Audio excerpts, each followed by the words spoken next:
Olá, paz do Senhor, bom dia, que o Senhor te dê um dia maravilhoso. Hoje, sábado, dia 28 de agosto de 2021, o dia que o Senhor preparou, o dia que o Senhor já manifestou e o dia que o Senhor estabeleceu, derramou sobre a tua vida, sobre a tua casa, sobre a tua família, sobre os teus queridos. E mais uma vez nós estamos lendo a palavra do Senhor, como todos os dias estamos no livro de Mateus, mas como todos os dias vamos lendo carreirinha linear, de maneira seletiva, sistemática, um pouquinho cada dia, e pensando sobre as coisas do Senhor.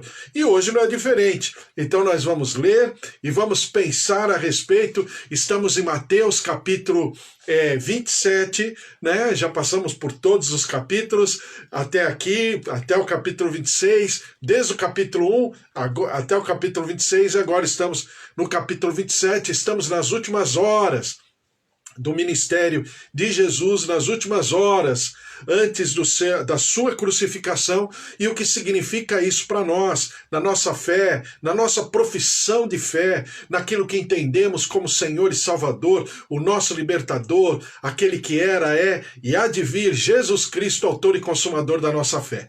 E mais uma vez eu quero ler com você a palavra do Senhor em Mateus capítulo 27, versículo 1, Mateus 27, versículo 1, que diz assim: ao romper o dia, todos os principais sacerdotes e os anciãos do povo entraram em conselho contra Jesus para o matarem.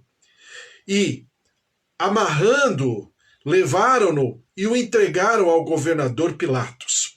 Eu vou pular um pouquinho, né? Mateus 27, versículo 1, versículo 2, e depois vamos para Mateus, versículo 11. Mateus 27, versículo 11. Jesus estava em pé ante o governador e este o interrogou, dizendo: és tu o rei dos judeus? Respondeu-lhe Jesus: tu dizes. E sendo acusado pelos principais sacerdotes e pelos anciãos, nada respondeu. Então lhe perguntou Pilatos: não ouves quantas acusações te fazem? Jesus não respondeu nenhuma palavra. Vindo com isto admirar-se grandemente o governador. Ora, por ocasião da festa, costumava o governador soltar ao povo um dos presos conforme eles quisessem. Naquela ocasião, tinham eles um preso muito conhecido chamado Barrabás. Estando, pois, o povo reunido, perguntou-lhes Pilatos: a quem quereis que eu vos solte? A Barrabás ou a Jesus, chamado Cristo?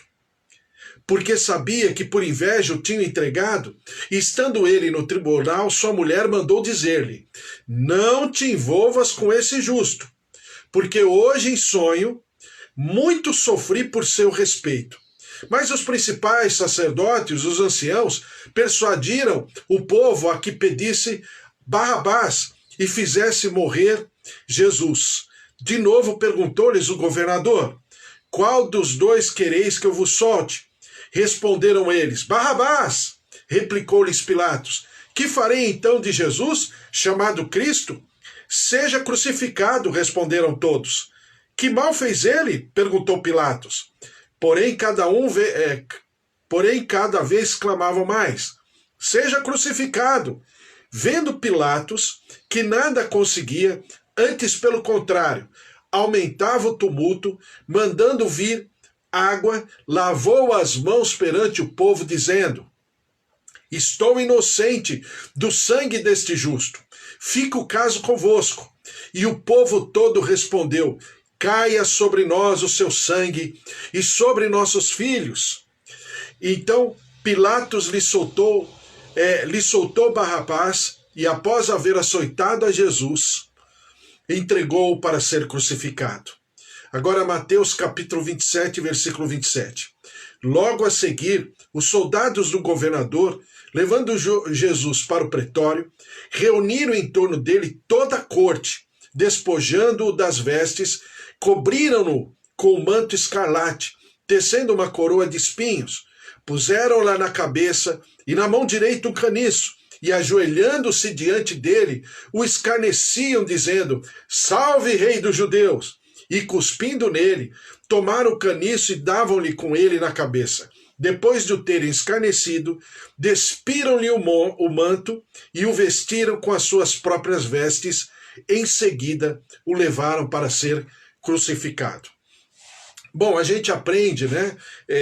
Por exemplo, quando a gente passa pela escola, em alguns cursos, principalmente em humanas, quando se fala de direito, se fala tem alguma aula a respeito sobre o grande julgamento ou o maior julgamento, né? Eu diria que é o julgamento do universo, né? Por quê? Porque Jesus é julgado. Ele já havia sido julgado no Sinédrio, né? Que era uma corte judaica, hebraica, mas que tinha os seus limites, porque era uma corte, né, vamos dizer, mais religiosa, mais tradicional, cultural, dentro da lógica, né, da cultura hebraica, do culto, do louvor, da adoração a Deus de maneira hebraica.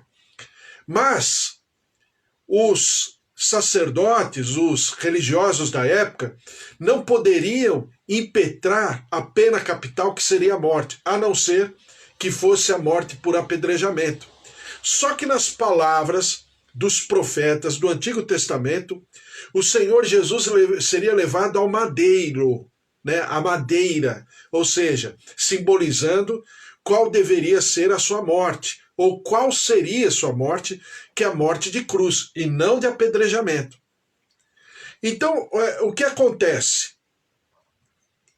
Eles, como sacerdotes, como fariseus, como sinédrio, como escribas, como anciãos, né, do povo de Israel, eles não poderiam impetrar, não tinham direito, né, não tinha vamos chamar, a autorização legal para fazer isso. Seria numa instância maior, uma instância que representava o Império Romano. Então, o que faz Caifás?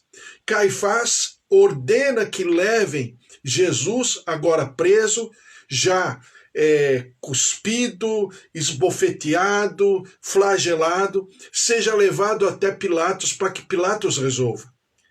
Só que Pilatos, como procurador, a gente já conversou a respeito, ele também estava no holofote, né, nas lentes da inspeção da coroa romana pelos seus, vamos dizer, os seus malfeitos anteriores. Então ele estava naquele lugar exatamente para não permitir que se produzisse mais qualquer tipo de intriga, de conflito, de levante do povo e tal. Então Pilatos estava ali realmente numa posição muito difícil, politicamente falando. E aí eles levam Jesus para que Pilatos possa aferir e possa arbitrar. Quando Jesus está diante de Pilatos, e foi o que eu li, né, Mateus capítulo 27, do versículo 11 a 26, você percebe que Pilatos ele não vê em Jesus qualquer crime que pudesse representar uma ameaça aos olhos da coroa romana, aos olhos do Império Romano. Jesus não havia cometido crime a tal nível. Se houvesse cometido um crime, seria no nível local, regional, da cultura ou do culto ou da religião hebraica, mas não em relação ao Império Romano. Então, a grande, vamos chamar assim, a grande sacada dos religiosos, dos sacerdotes do templo, era fazer com que Pilatos entendesse que Jesus havia cometido um crime, vamos chamar assim, um crime federal, né? E não um crime local, regional. Mas para que isso fosse estabelecido, Pilatos deveria aferir e deveria entender. E Pilatos não queria entender. Então a palavra do Senhor fala assim, versículo 13. Então lhe perguntou Pilatos, não ouves quantas acusações te fazem? Jesus não respondeu palavra. Vindo com isto, admirar-se grandemente o governador. Quer dizer, ele poderia ter se protegido, ou pelo menos ter tentado, né, justificar-se, e Jesus não falou nada. Ora, por ocasião da festa, costumava o governador soltar ao povo um dos presos, conforme eles quisessem. Naquela ocasião, tinham eles um preso muito conhecido, chamado Barrabás. Aliás, Barrabás, ele é da mesma região de Judas, né? Judas Iscariotes. Aqui, Judas já está morto, já havia se enforcado, mas Barrabás era da mesma região de Caríades, né? Que é uma região conhecida na época por ser uma região de revolucionários, de pessoas que eram, no nosso vocabulário de hoje, seriam os terroristas da época, né? Então, Barrabás pertencia a esse grupo. E olha só, Barrabás era um criminoso federal. E para ser um criminoso federal, acabei de dizer, não era por ter roubado uma laranja, ter roubado uma bolsa, ter roubado alguém, mas era uma afronta federal. Barrabás havia cometido um crime federal. E um desses crimes era exatamente o levante contra a coroa de César, ou, por se dizer, alguém tão importante quanto o próprio César. Então Barrabás estava ali realmente porque ele havia cometido um crime. Ao contrário de Jesus. Jesus, pelo contrário, em algum momento ele diz, dai a César o que é de César. Então, em nenhum momento, Jesus, ele expressou qualquer palavra ou qualquer frase que pudessem cobrar dele, né, uma atitude de querer ser igual a César, ou querer estar no lugar de César, ou querer ser um rei, né, regional, territorial, geopolítico, como César. Pelo contrário, quando você vê em Lucas capítulo 17, eu até deixei aqui aberto na minha Bíblia, diz assim, Lucas 17, versículo 20, interrogado pelos fariseus sobre quando viria o reino de Deus, Jesus lhes respondeu, não vem o reino de Deus com visível aparência, nem dirão, ei-lo aqui, ou lá está, porque o reino de Deus está dentro de vós. Então, se ele falou do reino, ele falou de um reino interior, ele falou de um estado de espírito e não de um reino aparente, regional, territorial, né, que pudesse infringir qualquer lei federal. Então Jesus, ele não tinha qualquer acusação plausível contra ele, ainda que os religiosos quisessem fazer. E diz a palavra do Senhor, versículo 17, estando, pois, o povo reunido, perguntou-lhes Pilatos, a quem quereis que eu vos solte, a Barrabás ou a Jesus, chamado Cristo? Porque sabia que, por inveja, o tinham entregado. E estando ele no tribunal, sua mulher mandou dizer-lhe, não te envolvas com esse justo, porque hoje, em sonho, muito sofri por seu respeito. Então Pilatos estava pressionado. De um lado, a coroa romana, que havia dado mais uma chance. Diz os historiadores da época que Pilatos só teria mais uma chance. Ele poderia perder o pescoço dele numa dessa, né? Porque até então ele não havia cumprido com aquilo que era a vontade do império. Então ele estava naquela região exatamente para poder fazer a diferença. Mas do outro lado, a sua mulher tem o sonho. E naquela época se acreditava muito nos sonhos. Como a todo momento, todo mundo, né, sempre fala de sonhos, isso e aquilo. Então a mulher teve um sonho de que a esposa dele, que não era para Pilatos se envolver com Jesus. Ela diz assim, não te envolvas com esse justo, porque hoje em sonho muito sofri por seu respeito. Então ela o chama de justo. Não bastasse essas duas pressões, vamos chamar assim, tinha uma terceira pressão, que era a pressão dos religiosos. Só que os religiosos, inteligentes que são, eles deram checkmate em Pilatos, dizendo o seguinte, que farei então de Jesus, chamado Cristo? E eles responderam, seja crucificado. Responderam todos, que mal fez ele? Perguntou Pilatos. né? Seja crucificado. Vendo Pilatos que nada conseguia antes, pelo contrário, aumentava o tumulto, mandando vir água, lavou as mãos perante o povo, dizendo: estou inocente do sangue deste justo. Fique o caso convosco. Agora eu quero ler a passagem paralela em João, que diz assim, João capítulo 19, versículo 7. Responderam-lhe os judeus: temos uma lei, e de conformidade com a lei ele deve morrer, porque assim mesmo se fez filho de Deus. Pilatos, ouvindo tal declaração, ainda mais atemorizado ficou, porque se ele diz que é filho de Deus aos olhos da religião hebraica, Pilatos já fica meio assim. Por quê? Porque havia já desde aquela época, até a cultura de hoje, né? Você percebe isso, principalmente na cultura italiana, eles chamam isso de...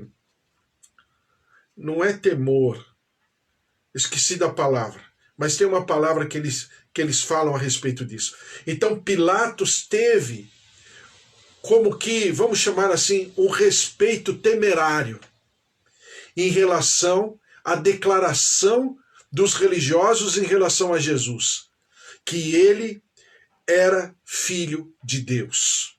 Paura, lembrei. O italiano, ele tem um nome para isso, que é o respeito acima da média. É o respeito, vamos chamar assim, etéreo. Um respeito abstrato, que é paura, né? Não é, por exemplo, para mim que sou de um bairro, né, de cultura italiana, que mora num bairro de cultura italiana, não é muito raro a gente ouvir: eu tive paura. Ou seja, alguma coisa que eu não sei o que é, mas porque eu não sei o que é, vamos respeitar. É mais ou menos isso que Pilatos sentiu nesse momento. Vamos respeitar. Então, depois, João 19, versículo 9, diz assim: e tornando a entrar no pretório, perguntou a Jesus: de onde és tu? Então ele, por causa dessa declaração dos religiosos, ele fica mais preocupado ainda. Juntando o sonho da mulher, da esposa dele, a pressão de Roma, que Pilatos não poderia pura e simplesmente matar ninguém mais, né? Ele já estava assim, a capivara dele lá na coroa de César já não estava boa, né? Então ele diz assim: de onde és tu? Mas Jesus não lhe deu resposta. Então Pilatos o advertiu: não me respondes? Não sabes que tenho autoridade para te soltar e autoridade para te crucificar? Respondeu Jesus: nenhuma autoridade terias sobre mim, se de cima não te fosse dada. Por isso, quem me entregou a ti, maior pecado tem. Aí, versículo 12. A partir deste momento, Pilatos procurava soltá-lo, mas os judeus clamavam: se soltas a este, não és amigo de César. Todo aquele que se faz rei é contra César. Pronto. Aí os religiosos, né, deram checkmate em Pilatos. Por quê? Se isso ventilasse lá na coroa, lá no Império, lá em Roma, de que Pilatos havia permitido um homem viver se dizendo rei, era o pescoço de Pilatos que iria cair. Então, diante dessa pressão, Pilatos, lá em Mateus a gente leu, Mateus 27, ele lava as mãos, ou seja, ele toma uma atitude covarde, uma atitude de intimidação. Ele foi covarde, ele se sentiu intimidado, pressionado, e ele não quis tomar atitude. E eu quero dizer com isso, né, que nós, servos de Deus, precisamos aprender a sermos pessoas de posicionamento. Por quê? Porque Pilatos se mostra acovardado, intimidado, ele percebe quem é Jesus, ele sabe o que está significando, Ele é alertado pela sua esposa, nenhum marido é alertado pela esposa, né? Dizem que quando a esposa adverte, olha lá, hein? Alguém já falou assim, olha, se eu não tiver condição de ouvir a voz de Deus, eu vou ouvir a voz da minha esposa. Né? Então, é exatamente essa situação e essa condição que Pilatos está enfrentando. Por quê? Pilatos nos representa. Em muitas das nossas atitudes e dificuldades e circunstâncias, nós ficamos como que, desculpe o termo, esnucados. Não sabemos para que lado ou que canto correr, até porque aos nossos olhos não temos espaço. Mas o Senhor tem a direção. E Pilatos se posicionou de maneira covarde porque ele não se posicionou. Mas nós aprendemos com o tempo, e eu quero exortar a você e me exortar também, mas não existe, principalmente para nós que conhecemos a Deus, não existe em cima do muro. É lógico que sempre haverá uma decisão. A nossa decisão sempre será em relação à palavra de Deus, em relação às coisas de Deus, em relação ao Rei dos Reis, ao Senhor dos Senhores. Por quê? Porque senão nós tomaremos atitudes que mais tarde seremos cobrados por elas. E nós, como servos e homens e mulheres de Deus, temos que aprender a desenvolver uma capacidade de nos apresentarmos diante do altar do Senhor, colocando as nossas vidas diante da sua presença a todo momento para que não sejamos pegos no contrapé, pegos numa indecisão, mas termos toda a linha de raciocínio. E o que Pilatos deveria fazer? Ele deveria seguir uma linha de raciocínio. Primeiro, ouvir a sua esposa. Segundo, tomar uma decisão em relação a Jesus. É claro que eu e você sabemos que tudo isso está na direção, né? Tudo isso está em conformidade com aquilo que o Senhor Deus já havia profetizado, claro. Mas isso não significa que Pilatos era um marionete diante de Deus e Deus estava movimentando Pilatos para Pilatos resolver matar Jesus. Não. Na sua onisciência, Deus sabia como terminaria essa história. E claro que isso estaria diante, né, de um plano perfeito de Deus. Mas o homem, Pilatos, poderia ter resolvido de uma outra maneira. Então ele se acovardou, pressionado politicamente, familiarmente, socialmente, territorialmente, em algo que ele padeceria mais tarde. Então nós entendemos aqui, claro, não obstante toda a história terrível que Jesus viveu pela nossa vida, em favor da nossa absolvição, da nossa libertação, claro. Mas Pilatos mostra uma grande covardia. E ele se mostra oscilante, volúvel. Ora ele não quer, ora ele quer. Só que no mundo espiritual não tem em cima do muro. Ou bem eu decido de um lado, ou bem eu decido de outro lado. E quando eu não decido, presta atenção, quando eu não decido, espiritualmente falando, eu já decidi do outro lado. Por quê? Porque vamos pegar assim de maneira didática o ser humano. Quando o ser humano nasce, Davi fala que ele foi o quê? Nasceu em pecado. Não é assim? O ser humano nasce em pecado, nós todos nascemos em pecado. Então, o nosso não decidir já decidiu o pecado. Quando nós decidimos em relação ao Senhor, então nós decidimos em relação ao Senhor. E aquilo que seria, vamos chamar assim, a nossa vida natural, normal, ela é interrompida, bloqueada pela graça do Senhor, porque a graça do Senhor se manifestou em nossas vidas. E a sua graça nos levou à sua salvação. Então, o que Pilatos mostra aqui é exatamente o que a maioria das pessoas, quando pensam a respeito das coisas de Deus, ficam meio assim.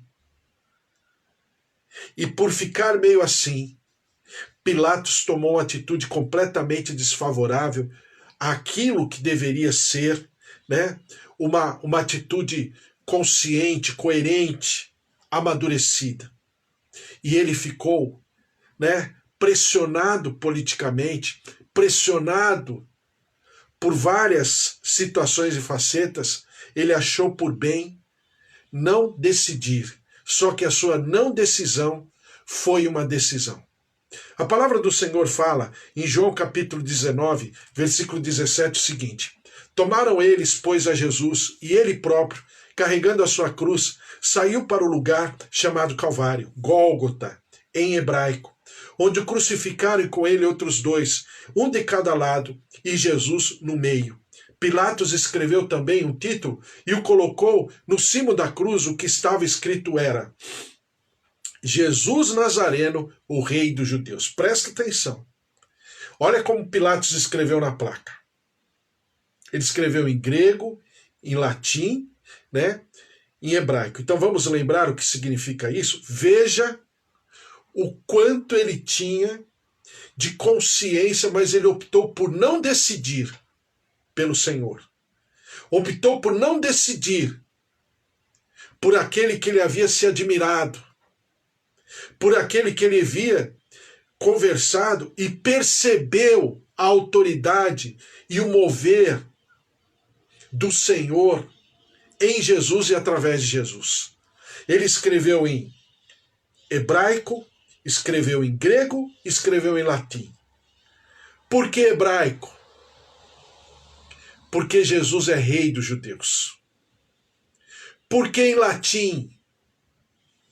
Porque ele é o Senhor de toda a humanidade. Ele é o Senhor prometido de toda a humanidade. Latim significa o quê? Significa um governo que era mundial, que era global na época, que era o governo romano. Mas ele também escreveu em grego, porque grego representa a cultura, o poder da mente, e que Jesus também é Senhor, e que Jesus está também acima de toda a cultura, todo o desenvolvimento, toda a educação, tudo aquilo que se diz racionalmente falando. Então ele é o rei em todos os níveis. Então Pilatos, ele foi usado pelo Espírito Santo, mas ele não se permitiu quebrantar pelo Espírito. Eu já falei isso para você. Uma coisa é ter o poder de Deus, outra coisa, né, é ter a glória de Deus. Nem sempre glória e poder estão na mesma pessoa. Claro, a glória e poder de Deus, né, não da pessoa, de Deus. E é exatamente o que acontece. Como Caifás, quando ele declarou que precisava um homem morrer por todo o povo, toda a nação hebreia e por toda a humanidade, né? O próprio Caifás também foi usado pelo Espírito, mas ele não se permitiu invadir pelo Espírito Santo. A mesma coisa acontece com Pilatos. Ele escreve: Jesus Nazareno, o Rei dos Judeus. Ele coloca um tetragrama, YHWH, ou seja, Yahvé. Ele escreve Deus, Yahvé, Y, Yeshua, né? H é Nazareno, W, Rei, e H novamente, Judeu. Jesus Nazareno, Rei dos Judeus. Veja, ele brincou com as letras, brincou no bom sentido, tá? Porque está falando de Jesus. Ele brincou com as letras. Ele escreveu um tetragrama, que é exatamente o tetragrama usado em todo o Antigo Testamento. Então Pilatos poderia sim viver uma outra história se estivesse optado pelo Senhor, sendo o Senhor da sua própria vida, sendo o Senhor da sua própria história, sendo o Senhor do seu próprio destino. E a palavra do Senhor em Mateus 27, versículo 37, diz assim: por cima da sua cabeça puseram escrita a sua acusação. Este é Jesus, o Rei dos judeus. Lucas capítulo 1, versículo 31, diz assim, e para que se cumpra a palavra, né? Olha o que o anjo fala lá em Lucas capítulo 1, antes de Jesus nascer. Maria ainda estava engravidando de Jesus. Eis que conceberás e darás à luz um filho, a quem chamarás pelo nome de Jesus. Este será grande e será chamado Filho do Altíssimo. Deus, o Senhor, lhe dará o trono de Davi, seu pai. Ele reinará. Presta atenção. O anjo falou para Maria. Ele reinará para sempre sobre a casa de Jacó, e o seu reinado não terá fim. É por isso que quando Pilatos pergunta para Jesus, você é o rei dos judeus? Jesus cessa o silêncio e fala, para isso é que eu vim. Por que ele fala, para isso é que eu vim? Porque o anjo, profeticamente, já havia falado para Maria, antes da concepção de Jesus, que Jesus era para isso que ele havia vindo, para ser rei. Mas não um reino, nesse momento, terreno, mas um reino espiritual, do meu e do teu coração. Em 1 Timóteo, capítulo 6, versículo 13, diz assim, exorto-te perante Deus, que preserva a vida de todas as coisas e perante Cristo Jesus, que diante de Pôncio Pilatos fez boa confissão. Jesus confessou. Jesus confessou. Ele próprio confessou. Aqui é para qual propósito de Deus ele havia vindo. Diz assim, Jesus que diante de Pôncio Pilatos fez a boa confissão, que guardes o mandato imaculado e irrepreensível até a manifestação do nosso Senhor Jesus Cristo, a qual em suas épocas determinadas há de ser revelada pelo bendito e único soberano, Rei dos reis e Senhor dos senhores, o único que possui imortalidade, que habita em luz inacessível, a quem homem algum jamais viu, nem é capaz de ver. A ele honra e poder eterno. Amém. Então Jesus, ele quebra o seu silêncio quando Pilatos pergunta para ele, você é rei? E ele responde, para isso eu vim. Ou seja, ele fez boa confissão. Quando eu e você optamos pelo Senhor Jesus e o declaramos como nosso Senhor e Salvador, nós fazemos a boa confissão. E que essa boa confissão possa perscrutar todo o nosso coração e a nossa vida, possa invadir o nosso interior, possa invadir os nossos sentimentos, e essa boa confissão encontre eco em tudo que fizermos, por onde formos, por onde andarmos, por onde nos manifestarmos. Por quê? Porque é a saúde perfeita, é a saúde eterna. Rei dos reis e o Senhor dos senhores, a ele todo louvor, toda honra e toda glória, em nome de Jesus. Amém. Amém? Glória a Deus. Quantos Pilatos não existem por aí, que tem toda a condição, todo o espaço, né? Todo o ambiente para poder decidir e não decidem. Por quê? Por causa de cultura, por causa de pressão, por causa de circunstâncias, situações. Não, nós somos daqueles que decidimos. Olha só o que diz Hebreus, Eu estou lembrando agora desse texto, nem peguei, mas eu vou terminar com esse texto de Hebreus, capítulo 11, que fala sobre Moisés, que diz assim: pela fé Moisés, apenas nascido, foi ocultado por seus pais durante 3 meses, porque viram que a criança era formosa, também não ficaram amedrontados pelo decreto do rei.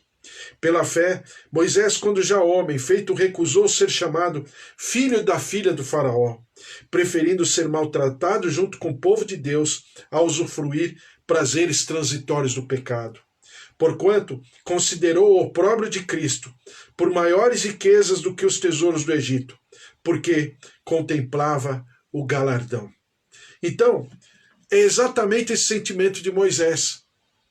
Que lógico, pela fé, de maneira espiritual, né?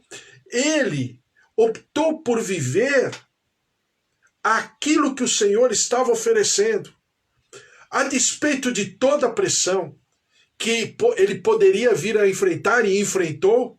Claro, ele de repente pertencia à corte egípcia. Depois ele passa a ser inimigo da corte egípcia. Imagina a pressão que ele não viveu. Mas ele optou por viver exatamente o propósito do Senhor na sua vida. E ele colocou em tal nível de que nada poderia remover ele daquela posição. Nada. E ele permaneceu assim até o fim. Jesus permaneceu até o fim. Eu poderia falar de Daniel, Sadraque, Mesaque, Abidnego e tantos outros que tomaram uma posição. E olha, nenhum deles foi frustrado. E eu trago essa palavra sobre a tua vida. Você não será frustrado naquilo que você optou, entendeu como sendo melhor, optando pelo Senhor dos Senhores, Rei dos Reis, o teu Salvador, o teu Libertador, Jesus Cristo, o autor e consumador da nossa fé. Amém? Glória a Deus. Vamos orar, colocar tudo isso diante do Senhor, em nome de Jesus. Que a graça, a presença, o poder, o mover do Senhor esteja sobre a tua vida. Cada um que está aqui. Um beijo, Bispo Antônio, Amanda, Danica, Dani. Eu chamo você de Danica, mas é Dani ou Danica? Pode chamar de Danica? Eu não tô te ofendendo não, né, Dani? Dani, mas estou sempre orando por você, hein, Dani, pelo teu trabalho, para que você tenha uma nova etapa, um novo horizonte na vida profissional, naquilo que você se formou, naquilo que você deseja.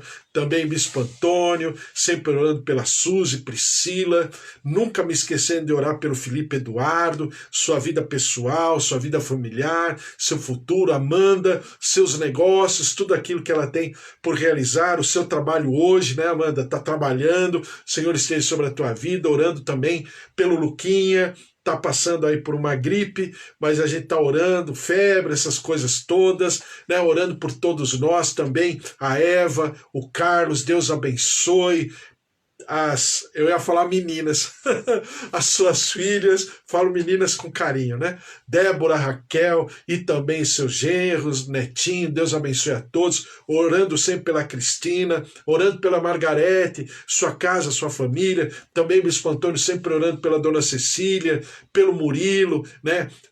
Amiga da Suzy, também pela família do Bispo Antônio, também João, Roseli, todos os familiares, Ângela, Fábio, Márcia, estou orando pela Joana, pela recuperação dela, né?